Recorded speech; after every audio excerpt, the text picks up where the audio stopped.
Thanks for leaving, Olivia said with a sneer as she glanced at me. I just stared back silently. We're trying to save money on wages. We don't want someone who takes advantage of overtime pay in our company, Jerry added, looking satisfied. A week later, I kept receiving calls from the company. Hello, I answered. The president asked, Who are you?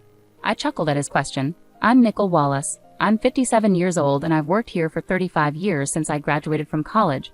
Our company provides administrative support, handles social insurance and taxes for our clients, especially for busy company presidents who focus on sales and lack time for paperwork. I work in the tax department. I earned my bookkeeping and tax accountant qualifications in school, which led me to join this company. Currently, I manage 41 clients, keeping me quite busy. Even though a part-timer helps with accounting entries, it's still a lot to handle. But I can't show any weakness. Our clients are long-term relationships, many of whom have faced tough times. Seeing them persevere motivates me to keep going, so here I am again today, in front of my computer. Lately, I've been having a hard time. Jerry and Olivia have been bothering me a lot. Jerry, who's 6 years younger than me, is now the head of our tax department. He used to be just a regular colleague, but ever since he got promoted 5 months ago, his attitude completely changed. He used to speak politely, but now he's always sarcastic or complaining. Nicole, what are you doing? You've got some nerve slacking off during work hours, he'd say, glaring at me while I'm researching tax-saving strategies for our clients. When I tried to argue back, Jerry stayed calm and said, Just check the manual for that. Don't do anything unnecessary, and if you end up working overtime, don't expect to get paid for it. I overheard Olivia, Jerry's assistant, saying, Nicole, you should work more efficiently. At this rate, you'll never finish. She laughed mockingly, adding, That's probably why you're still just a regular employee. I was actually the first one offered the promotion to head the department, but I turned it down. Being the head would mean more time managing and less time working directly with clients. Since it was an internal offer, Jerry and Olivia didn't know about it. I'll make sure to keep up with my regular duties, I managed to say. Despite everything, Jerry and Olivia kept harassing me. You're racking up overtime again. What a waste, Jerry's angry voice echoed today. Nicole, enough already. Your constant overtime is dragging down the whole tax department's performance, Olivia sighed. The reason for yesterday's overtime was simple. Jerry had let a month's worth of declaration forms pile up, all due by the end of the month. After work yesterday, he abruptly dumped several client files on my desk. My heart sank when I saw them. Wait, aren't these all due this month? I asked in confusion, but Jerry was already packing up. I'm leaving. Take care of these, he said briskly and hurried out of the office. Good luck, Olivia added, following Jerry with a mocking laugh. Unbelievable. I sighed as I opened the client files left on my desk. Some of them were supposed to be Olivia's responsibility. I sighed even deeper. I understood why Jerry was harassing me. They wanted me to retire quickly. I have more experience and deeper knowledge in taxation than him, so other members of the tax department often come to me with their questions instead of Jerry. There are other reasons why everyone avoids Jerry. He looks oily and unfriendly. The only female employee who stays close to him is Olivia. Jerry has a preference for younger women. That's probably why he wants me to retire, so the other female employees will rely on him more. It's such shallow thinking, it makes me uneasy. Also, he simply doesn't like me.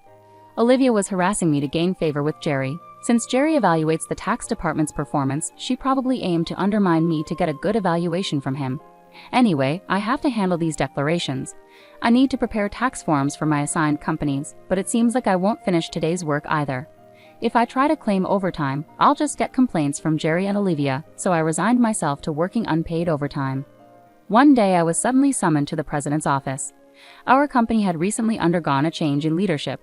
The founder's father, who had been running the company, had fallen ill, and his son, who previously worked elsewhere, took over despite being unfamiliar with our operations. Excuse me, I said as I entered the president's office. I noticed Jerry and Olivia there, both wearing unpleasant smirks. Why are Jerry and the others here? I muttered quietly, trying not to be heard. In this tense and strange atmosphere, the president spoke. Nicole, we need you to resign by the end of this month. Excuse me?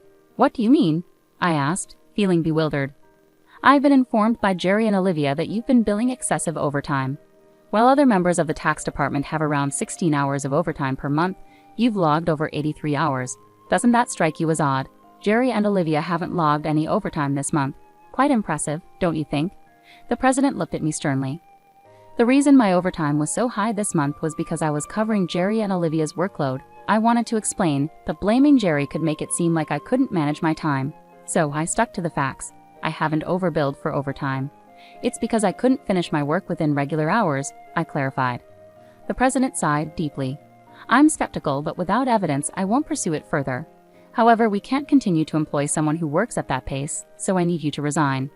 The president seemed resolute, asking me to leave the company where I'd dedicated my entire 35-year career. I felt worn out too.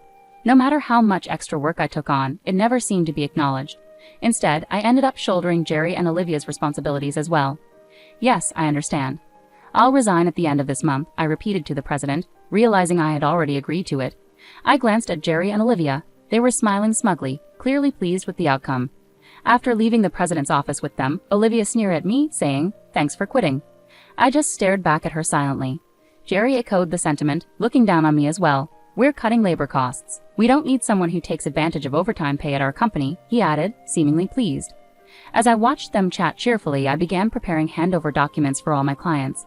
It was important to ensure a smooth transition, so I made sure to personally say goodbye to those I was handing over to. I also tried to schedule a meeting with the president to bid farewell in person. For those I couldn't meet, I sent letters informing them of my successor. A week after resigning, I finally had a moment to relax at home. I had been swamped with handover tasks right up to my last day, and even before that, my workload had been heavy. A bit of relaxation seemed well-deserved. Just as I was thinking this, my phone rang. When I saw the call was from the company, I hesitated. I had already taken care of the social insurance procedures, so I ignored the first few calls. But they persisted, even calling from Jerry and Olivia's personal phones. Perhaps they hoped I would answer if it seemed urgent from the company. Eventually, feeling reluctant, I picked up.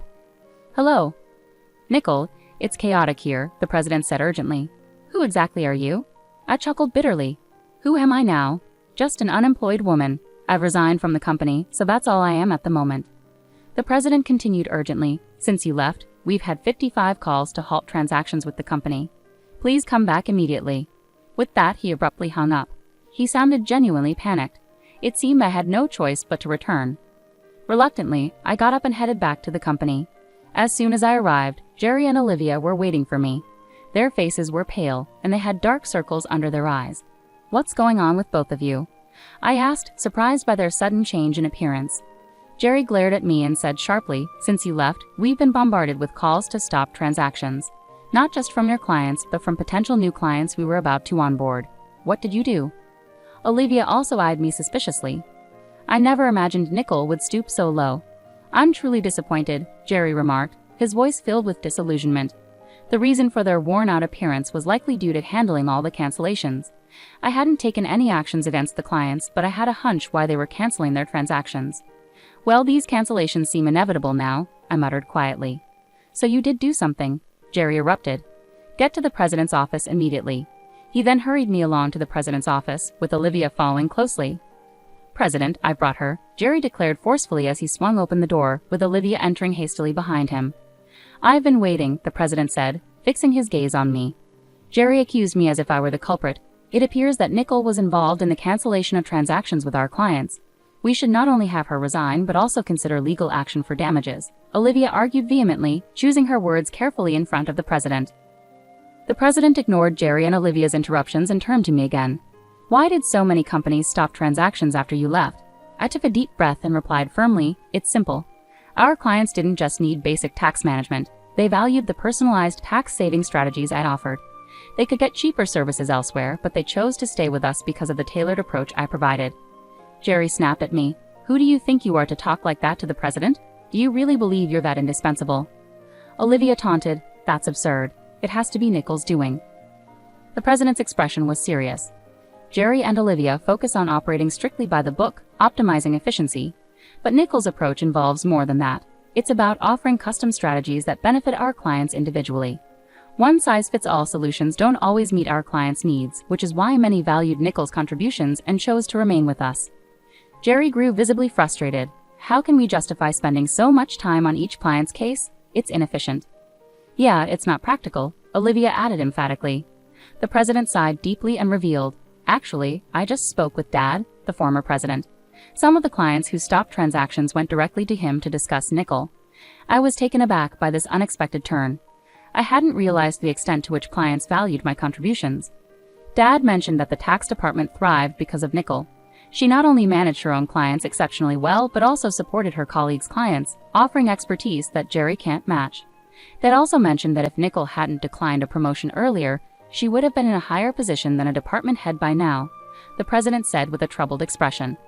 No way, Olivia exclaimed, clearly shocked. It seemed she couldn't fathom the idea of me potentially being her superior. The president continued, his tone regretful. I deeply apologize for asking you to resign, Nicole. Can we rescind your resignation? You're indispensable to our company. I was genuinely pleased by the president's change of heart, but I hesitated to accept it. Before I could respond, Jerry interrupted forcefully. President, what do you mean she's better than me? I can't accept this. Jerry was visibly upset, his voice betraying his frustration. Olivia joined in, protesting. Jerry is an excellent leader who genuinely cares for his team. Are you really favoring Nicole over him? That's unfair. The president fixed a stern look on them both. In fact, since Nicole resigned, we've been receiving numerous complaints from the tax department. It seems that both of you have been offloading your responsibilities onto others, haven't you? What? That's not true. Jerry's face paled, his denial immediate. The president spoke with a look of disappointment. I've heard from the staff. Jerry, you've been delegating the preparation of your clients' declaration forms to your subordinates, even assigning Olivia's workload to them for many clients. Beside Jerry, who grew visibly paler, Olivia trembled when her name was brought up. There have been reports that you shifted your responsibilities onto Nicole before she resigned. Jerry, you even called her a time thief. It seems the roles have been reversed, haven't they? The president sighed heavily. No, that's not true, Jerry stammered, clearly flustered and unable to defend himself. Watching Jerry and Olivia both turn pale, the president continued sternly, furthermore, there have been reports of a relationship between you two. You've been seen leaving work together frequently. But Jerry, aren't you married? The president's glare intensified as he looked at Jerry and Olivia. I was simply mentoring Olivia in my role as her superior, nothing more, Jerry struggled to explain, but the president produced several receipts. These are expense receipts flagged by the accounting department, dining expenses claimed by Jerry. Who were these meals with? Certainly not clients, right? Jerry was sweating profusely, unable to answer. Olivia's face turned ashen. Jerry and Olivia, not only have you neglected your responsibilities and inflated expense claims, but you've also engaged in an inappropriate relationship within the office, despite being married. According to company policy, I am terminating your employment effective immediately, the president stated calmly and decisively. Jerry and Olivia pleaded desperately. Please wait. I'll retract the expense claims, just don't fire me. I have a family, Jerry begged, trying to reverse his termination. Olivia echoed his plea. Please, I don't want to lose my job. I'll apologize to Nicole and others for dumping work on them. Olivia was visibly on the brink of tears, realizing the gravity of being fired for neglecting her duties and having an affair with a superior. She must have been deeply concerned about her reputation. Trying to offer some advice, I said to Jerry and Olivia, why continue to resist? It's not helping your situation. Jerry shot me a glare. Shut up? What could someone like you possibly understand? I sighed and replied, Jerry, it was your actions that led to my resignation. It's just karma. What goes around comes around. Perhaps it's time for you to take responsibility and do some self-reflection. Damn it, Jerry exclaimed in frustration, while Olivia bit her lip anxiously. I haven't disclosed everything yet, but there's more to Jerry and Olivia's misconduct. Should I share more details? I asked the president with a wry smile. The stories of Jerry and Olivia's behavior were widely known in the tax department, and their reputations had preceded them. No, please don't, Nicole, please stop, they both pleaded urgently, trying to halt me. Giving them a firm ultimatum, I said misdeeds have a way of surfacing eventually. It might be in your best interest to confront reality before it escalates further. At my words, both Jerry and Olivia fell to their knees. The president wasted no time and terminated their employment on the spot. Later, I disclosed their wrongdoings, which included Jerry fabricating business trips to spend time with Olivia for days, as well as pressuring disliked colleagues to resign by unfairly reprimanding them and imposing sudden, unreasonable deadlines. Former employees who had resigned had asked me to keep quiet initially, but now that they were happily employed elsewhere, I felt it was appropriate to speak up. The president was incensed by the revelations. He expressed his anger by docking their final salaries and announced plans to conduct a thorough investigation into past inflated expense claims. Tearfully, Jerry pleaded with the president, please don't dock my salary. What will I say to my family? Eventually, Jerry's affair with Olivia came to light to his wife, resulting in their divorce. Both now faced claims for compensation in the divorce proceedings. For some reason, Jerry reached out to me, pleading, please, can you convince the president to reconsider the termination? Olivia and I are in serious trouble now. Jerry and Olivia were having a hard time finding new jobs because the tax industry is tight-knit. If you mess up, everyone hears about it, and that makes it tough to get hired elsewhere. They really need money for their divorce settlement and living expenses, so they're doing manual labor on construction sites now. It's a big change from their usual office work. Olivia calls me crying often, saying, "Nicole, please help. I just wanted a raise and a better life," she would say tearfully, but I couldn't bring myself to help. I still vividly remembered the stress and problems they caused me. I would say to Olivia, "You made your choices, now you have to deal with them," I explained. "You can't expect sympathy when you never showed any to others." "But it's so tough," Olivia would cry. "I never thought it would turn out like this." "Actions have consequences," I replied. "You and Jerry brought this upon yourselves. You can't undo it now. You have to face the consequences of your actions." Olivia's despairing cries were the consequences of her own decisions. It was a tough lesson, but one she needed to learn. Meanwhile, I found solace in my new routine. Working at my friend's tax office was fulfilling. I enjoyed the work and the positive environment, unlike the toxic atmosphere Jerry and Olivia had created. The president's requests for my return became more frequent. "Please come back, Nicole, we really need you," he would urge. Each time I would politely decline, saying, "I'm sorry, but I've moved on." I appreciate the offer though. Every day, starting my own office seemed like a clearer goal. In my own space, I could make the rules. No more unfair treatment or office politics. My focus would be on giving my clients the best service, building relationships based on trust and respect. In this new phase of my life, I finally felt at ease. I felt lighter, free from the burdens of the past. My days had purpose, and my nights were calm, without the anxiety that used to bother me. Looking ahead, I saw endless opportunities. I could learn more, face new challenges, and create something from scratch. My second chance was just beginning, and I was eager for what lay ahead. Freed from the negativity of my old job, I embraced the opportunities ahead with enthusiasm. As I planned my new business, I recalled the support and trust my clients had shown me. They were my motivation to stay in this field. Their faith in my abilities formed the bedrock of my new venture. With them in mind, I felt confident in my future success. Though my journey had been challenging, it had also made me resilient. Strengthened by my experiences, I was prepared to turn the page and embark on a new chapter with renewed vigor and a clear vision.